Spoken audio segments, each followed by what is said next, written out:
উত্তেজনার মধ্যে ঢাকার সাথে বন্ধুত্বের হাত বাড়াতে চায় দিল্লি। শেখ হাসিনা সরকার পতনের পর নতুন করে ভারত বাংলার সম্পর্কে ফাটল দেখা দেয়। ভারত আগ্রাসন বন্ধে রাজনৈতিক দলগুলো নানান কর্মসূচি ঘোষণা করে। দুই দেশের রাজনৈতিক দলগুলোর পাল্টাপাল্টি বক্তব্যে চরম উত্তেজনা তৈরি হয়েছে।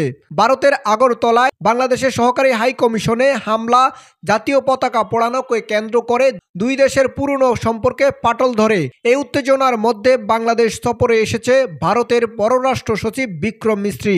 এটা তার প্রথম সফর। বাংলাদেশের সঙ্গে ইতিবাচক ও গঠনমূলক সম্পর্ক বজায় রাখতে বাংলাদেশের সঙ্গে ইতিবাচক ও গঠনমূলক সম্পর্ক চায় তার দেশ ভারত, এমন মতামত জানান ভারতের পররাষ্ট্র সচিব বিক্রম মিস্ত্রি।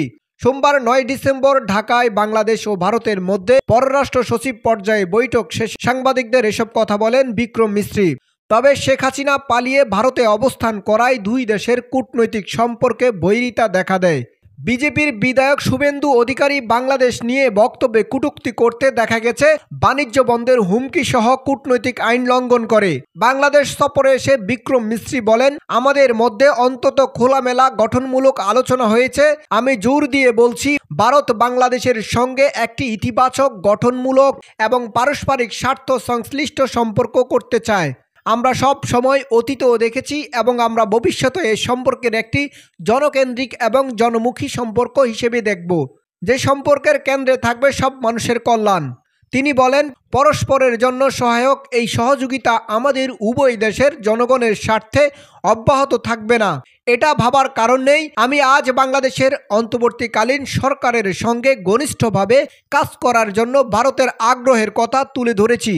একই সঙ্গে আমরা কিছু সাম্প্রতিক পরিস্থিতি এবং সমস্যা নিয়ে আলোচনা করার সুযোগ পেয়েছি। ভারতের পররাষ্ট্র সচিব বলেন, আমি সংখ্যালঘুদের নিরাপত্তা ও কল্যাণের সঙ্গে সম্পর্কিত আমাদের উদ্বেগগুলো জানিয়েছি। আমরা সাংস্কৃতিক, ধর্মীয় এবং কূটনৈতিক সম্পত্তির উপর হামলার কিছু দুঃখজনক ঘটনা নিয়েও আলোচনা করেছি। এর আগে ঢাকায় রাষ্ট্রীয় অতিথি ভবন পদ্মায় প্রায় 2 ঘন্টার এই বৈঠকে পররাষ্ট্র সচিব মোহাম্মদ জসিমউদ্দিন, বাংলাদেশের এবং ভারতের পররাষ্ট্র সচিব বিক্রম মিস্ত্রি তার দেশের নেতৃত্ব দেন। প্রতিনিধি বৈঠক পর্যায়ের আগে দুই দেশের পররাষ্ট্র সচিব একান্তে বৈঠক করেন। ভারতের পররাষ্ট্র সচিব বিক্রম মিস্ত্রি আজ সকালে ঢাকায় বিশেষ ফ্লাইটে অবতরণ করেন। এরপর বেলা 11টার দিকে ভারতের পররাষ্ট্র সচিবের গাড়ি বহর রাষ্ট্রীয় অতিথি ভবন পদ্মায় প্রবেশ করে।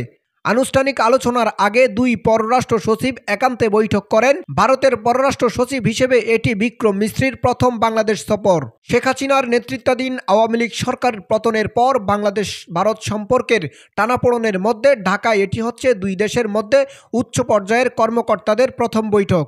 পররাষ্ট্র মন্ত্রণালয় সূত্রে জানা গেছে, বৈঠকে উভয় পক্ষ রাজনৈতিক দূরত্ব কমানোর বিষয়ে জোর দিয়েছেন। ঢাকার পক্ষ থেকে ভারতে বসে শেখ হাসিনার রাজনৈতিক সক্রিয়তা বন্ধ, ভারতীয় গণমাধ্যমে বাংলাদেশ বিরোধী অপপ্রচার ও বিশাল জট খোলার বিষয়ে আলোচনা হয়েছে।